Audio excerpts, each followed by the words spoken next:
দেখো তুই এখন অনেক বড় হয়েছিস, ভালোভাবে পাঠশালায় যাবি, লেখাপড়া করবি, মানুষের মতো যেন মানুষ হতে পারিস বাবা। তুই ছাড়া যে আমাদের কেউ নেই, একমাত্র বংশের প্রদীপ তুই। তাই তো তুই ভালো করে পাঠশালায় লেখাপড়া করবি। ঠিক আছে মা। জানি না তোর পিতা কোথায় গেছে, দেখি। চলো বাবা একটু বিশ্রাম করি।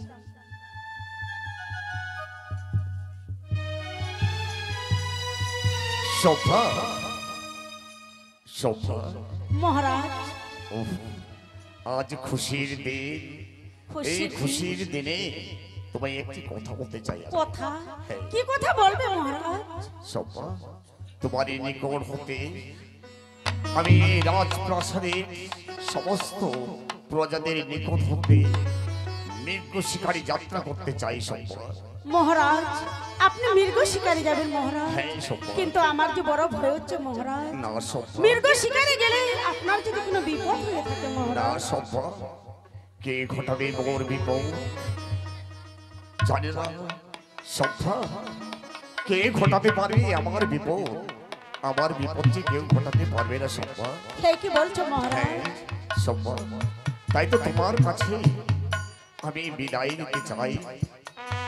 ওই মৃগ শিকারী আমি যাত্রা যদি নাহিবা করি, তাহলে রাজা ধীরাজা যাত্রা কোনো সুফল হবে না, অমঙ্গল হবে। ঠিক আছে মহারাজ, আমার কাছে যেহেতু বিদায় নেবে, আমি আপনাকে হাসি মুখে বিদায় দেব মহারাজ। পিতা, তুমি রহিম। মৃগ শিকারে যাবে পিতা। হ্যাঁ বাবা। তবে পিতা, তুমি মৃগ শিকারে ফেরার পথে আমার জন্য একটি হরিণ নিয়ে আসবে পিতা। তোমার জন্য হরিণ নিয়ে আসবো? হ্যাঁ। ঠিক আছে, আমি তোমাকে কথা দিচ্ছি রহিম, আমি তোমার জন্য সুন্দর হরিণ নিয়ে আসবো। ঠিক আছে পিতা। মহারাজ, আপনি মৃগ শিকারে যাবেন, হ্যাঁ শোভা। আমি আপনাকে হাসি মুখে বিদায় দেব মহারাজ। আপনি যেন মৃগ শিকার থেকে ভালোভাবে ফিরে আসতে পারো মহারাজ। হাসি মুখে দিলাম বিদায়,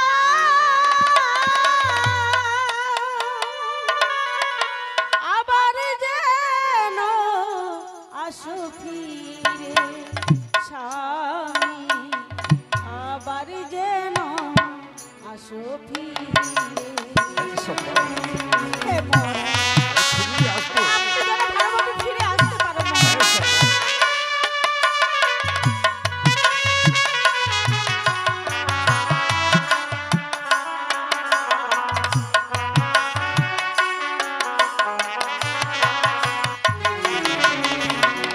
হাসি মুখে দিলাম বিদায়,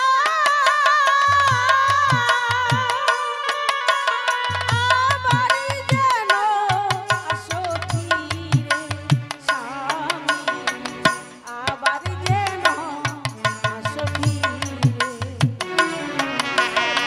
শোভা, আমি ফিরে আসবো শোভা। শিকার থেকে ভালোভাবে ফিরে আসতে হ্যাঁ, ফিরে আসবো।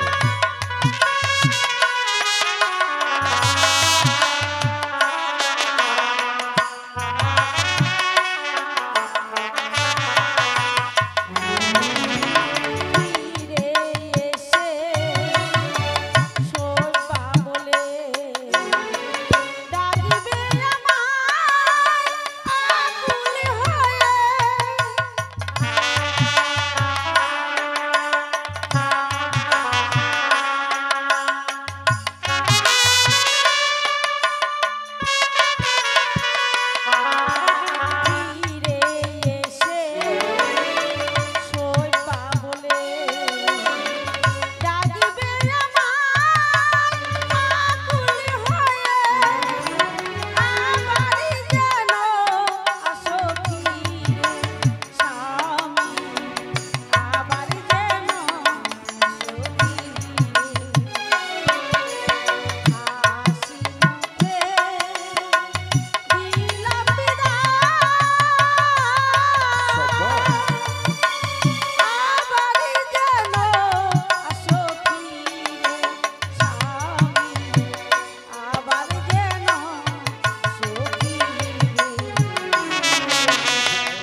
তোমাদের কাছ থেকে আমি বিদায় নিয়ে মৃগ শিকারে আমি যাত্রা হে নিতে মহারাজ, চাচ্ছি।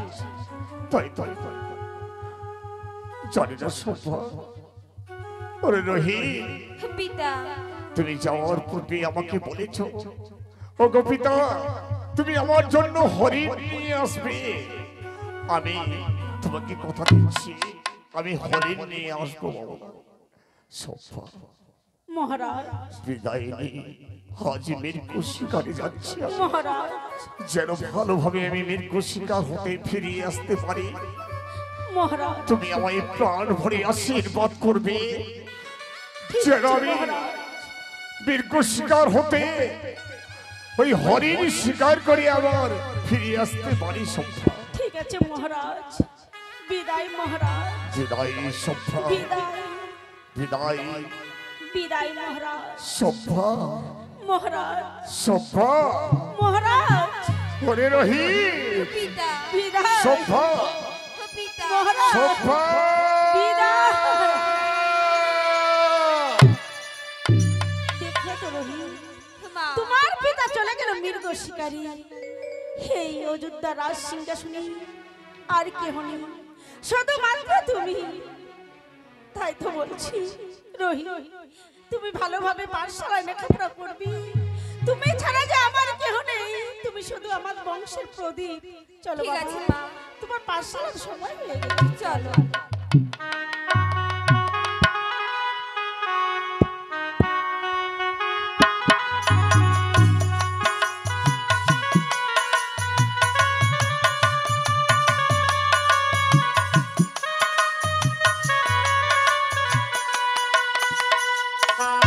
হরিশ্চন্দ্র হরিশ্চন্দ্র হরিশ্চন্দ্র সেদিন ছদ্মবেশে হরিশ্চন্দ্রের প্রাসাদে আমি গিয়েছিলাম। আমি বলেছিলাম যে আমি একজন নিরীহ প্রজা। কি করে বুঝতে পারলো আমি অন্য রাজ্যের সৈন্যাধ্যক্ষ পদে নিযুক্ত ছিলাম? তাই তো দিয়েছে আমাকে সৈন্যাধ্যক্ষ পদের। আজ আমাকে বাধা দিয়েছে হরিশ্চন্দ্র আবার শিকারে যাওয়ার আগে। পূর্ব পশ্চিমে দক্ষিণে প্রান্তে আমি যেতে পারবো, কিন্তু উত্তর প্রান্তে আমি যেতে পারবো না। কেন যেতে পারবো না? আমি উত্তর প্রান্তে যাব। উত্তর প্রান্তে গিয়ে আমি দেখবো এমন কি আছে। উত্তর প্রান্ত থেকে গিয়ে দেখে আসি যে উত্তর প্রান্তে গিয়ে আছে আর কেন বাধা দিয়েছে।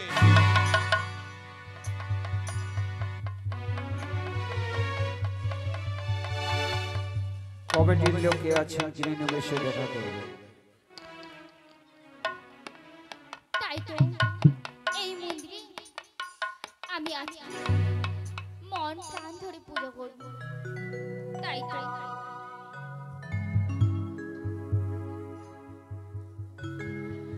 জীবনের সার তুমি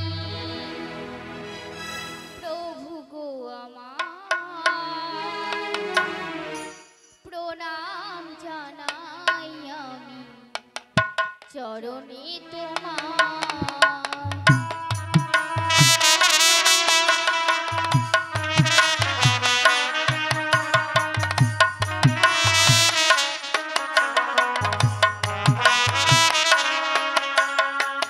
জীবনের সার তুমি প্রভু গো আমার, প্রণাম জানাই আমি চরণে তোমার।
চমৎকার চমৎকার এই লক্ষ্মী মন্দিরে বসে তুমি আজ লক্ষ্মীর আরাধনা করছো। কে তুমি, কি নাম তোমার? একই বিরাট কেতু, তুমি এখানে কেন এসেছো তুমি জানো না? এই দক্ষিণ পাশে আমার পিতা তোমাকে আসতে মানা করেছে। ভুল ভুল বলছো তুমি। না, এটা দক্ষিণ প্রান্ত নয়, এটা উত্তর প্রান্ত। আমি শুধু জানতে চেয়েছি তুমি কে, তোমার আত্মপরিচয় কি, কি নাম তোমার? এই উত্তর পার্কে আমি ছাড়া এখানে কেউ থাকে না। আমার নাম দেবসোনা। দেব সোনা।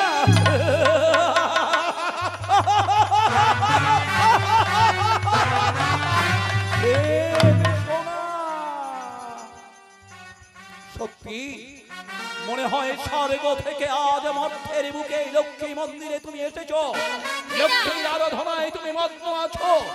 শোনো দেব সোনা, শোনো, কতদিন এই লক্ষ্মী মন্দিরে লক্ষ্মীর পুজো করবে? তাই আমি তোমাকে বলতে চাই তুমি আমার সঙ্গে চলো, তোমাকে আমি রাজরানী করে রাখবো। তোমাকে না বারবার করে পিতা বলেছে তুমি পূর্ব ঘাটে যাবে, তুমি পশ্চিম ঘাটে যাবে, ওই উত্তর ঘাটে তুমি কখনো যাবে না। দেব সোনা, তাই তো আমি এই দক্ষিণ ঘাটে তোমাকে আসার জন্য আমার পিতা অনেকবার নিষেধ করেছে। শোনো, তবু তুমি এখানে তুমি কেন এসেছো? শোনো দেব সোনা, আমি কেন এসেছি উত্তর প্রান্তে লক্ষ্মী মন্দিরে সে কৈফিয়ত আমি তোমায় দেব না। তুমি আমার প্রস্তাবে রাজি হবে কিনা আমি সেটা শুধু জানতে চাই। না, কখনো না। কখনো না? আমি তোমায় বুঝিয়ে বলছি, যদি মান সম্মান রক্ষা করতে চাও তাহলে আমার কথায় তুমি রাজি হবে। না, তুমি এখান থেকে বের হয়ে যাও। কি? হ্যাঁ, তুমি এখান থেকে চলে যাও, না হলে নচেত তোমার কোনোদিনও ভালো হবে না। ভালো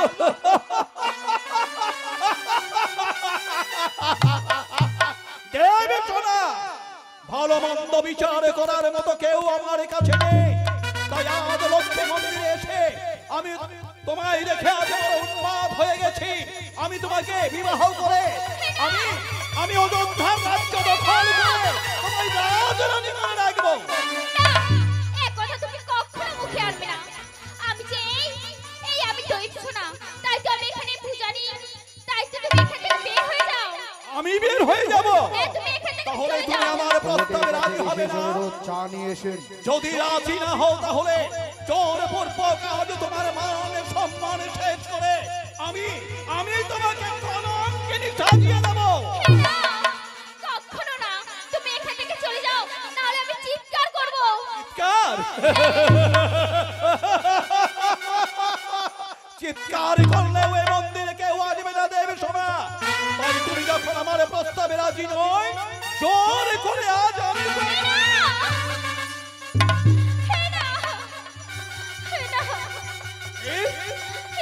আমি তোমায় ছেড়ে দেবো। আমাকে আর ছেড়ে দাও। ছেড়ে দেবার জন্য এই লক্ষ্মী মন্দিরে আমি এসেছি। এসো, এসো।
এসো এসো সখী এসো।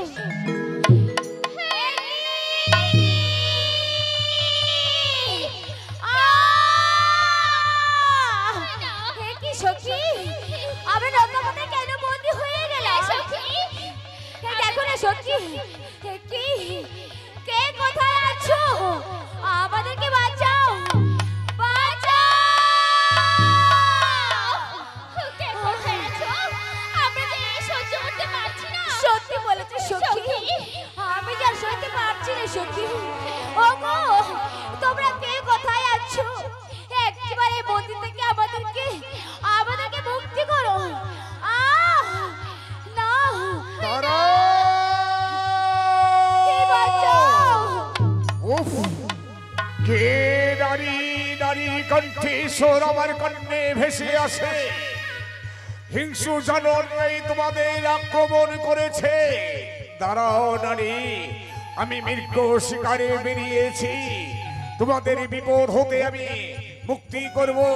দাঁড়াও নারী দাঁড়াও, হোক না কোনো হিংস্র জানোয়ার, আমি এই হিংস্র জানোয়ার হইতে উদ্ধার করব। দাঁড়াও নারী দাঁড়াও, হরিশ্চন্দ্র এসেছে মৃগ শিকারে। কারো সন্দেহ নেই যে কে কোনোদিন বিপদ করে। কে কোথায় আছো? কে কোথায় আছো? এসে আমাদেরকে বাঁচাও। আমরা জীবনের জ্বালা সইতে পারছি না। কে কে নারী? ওহ, মনে করেছি হিংস্র জানোয়াররাই তোমাদের আক্রমণ করেছে। হয়তো কোনো বাঘ ভাল্লুক তোমাদের খেতে এসেছে, তাই তো তোমরা তো লোকাবাসে বন্দিনী হয়ে আছো। তোমরা যে অপরাধী, এই অপরাধ থেকে যে আমি বন্দী মুক্তি করতে পারবো না নারী। কি বলছো তুমি? আমরা যে কোনো অপরাধী নয়, হে দোহাই তোমার একটিবার না, রক্ষা করো। তোমরা যে অপরাধী নারী যদি নাহি বা হতে, তাহলে নতা পাশে তোমরা বন্দিনী নাহি বা হতে। আমরা তো রোজই নিয়ে যাই পুষ্প চয়ন করে, জানি না আজ আমার নতার পথায় কেন বন্দি হয়ে গেল। তাই বলছি হে তুমি আমাদেরকে রক্ষা করো। দোহাই নারী, এই অপরাধ থেকে আমাকে মুক্তি করবেন। আমি তোমাদের বন্ধী, আমি মুক্তি করতে পারবো না নারী। হে কি বলছো তুমি? আমাদেরকে রক্ষা করবে না? আমরা তো নারী, তোমাদের কাছে তো কোনো অন্যায় করিনি। তুমি তুমি আমাদেরকে রক্ষা করবে না? না, আমি তোমাদের মুক্তি করতে পারবো না। না মহারাজ। আমি মৃগ শিকারে বেরিয়েছি, হরিণ মনে করেছি যে হরিণ হয়তো কোনো আক্রমণে পড়েছে, কোনো বিপদে পড়েছে, তাই তো তোমাদের মুক্তির জন্য আমি এসেছি। দেখি তোমরা তো নতাবাসে বন্ধনে, এই নতাবাস থেকে বন্ধনে আমি যে মুক্তি করিতে পারবো না। আমি চলে যাচ্ছি। দোহাই দোহাই তোমাদের, অপরাধ আমাকে করবেন না নারী। যেও না, তুমি এত নিষ্ঠুর। আমরা যে এই বন্ধন আর সহ্য করতে পারছি না। তুমি রক্ষা করতে পারবে না? আমি তোমার মা হতো, এ তোমার বোন হতো, তুমি দেখে যাচ্ছে। হে বলো না, একবার জবাব দাও, তুমি আমাদেরকে রক্ষা করবে না?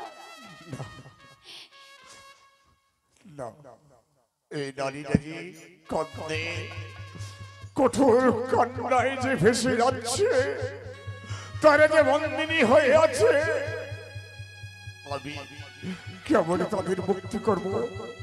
কেমন মুক্তি নিয়ে তারা মুক্তি পাবে?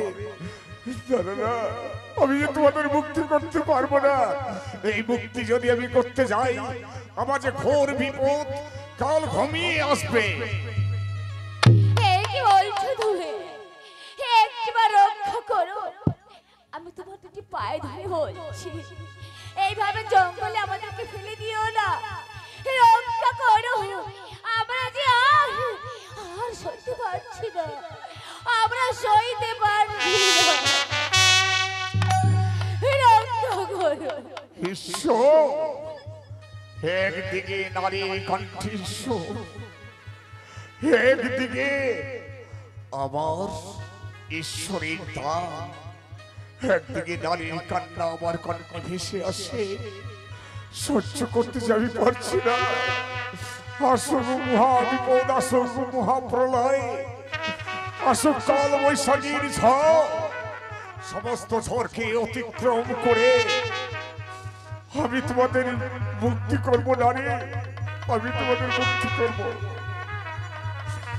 ঈশ্বর, কেন কেন এই নারীদের মুক্তি করতে, কেন আমার ওই যে আচ্ছন্ন মেঘ ভেসে আসে, কেন আমি সহ্য করতে পারছি না?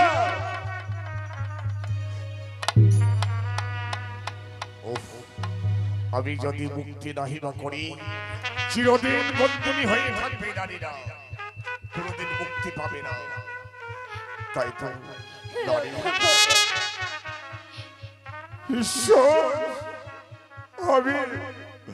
আমি মুক্তি করব, তুমি কোনোদিন আমার পাপের ছায়ায় পাপ লেখবে না। ঠিক আছে নারী, তোমাদের বন্দী হতে আমি মুক্তি করি না। তাই তুমি আমাদেরকে মুক্তি করি। হ্যাঁ নারী, ওগো বলে সখী এসো না, যার আগে একবার বলবো জয় রাজা হরিশ্চন্দ্রের জয়, জয় রাজা হরিশ্চন্দ্রের জয়, জয় রাজা হরিশ্চন্দ্রের জয়। এ তো মায়াবী হয়, মুক্তি করার সঙ্গে সঙ্গে উড়ে গেলেন স্বর্গে। মায়াবী কি আজ আমি মুক্তি করার পরে অপরাধী হয়ে গেলাম? না না না, আমি যে মুক্তিদাতা, মুক্তি করাই যে আমার কাজ, হোক না যা। কেন এসেছিলাম এই পুষ্প বলে, মুক্তি করার পর ও যে মায়াবীরা উড়ে গেলেন স্বর্গে।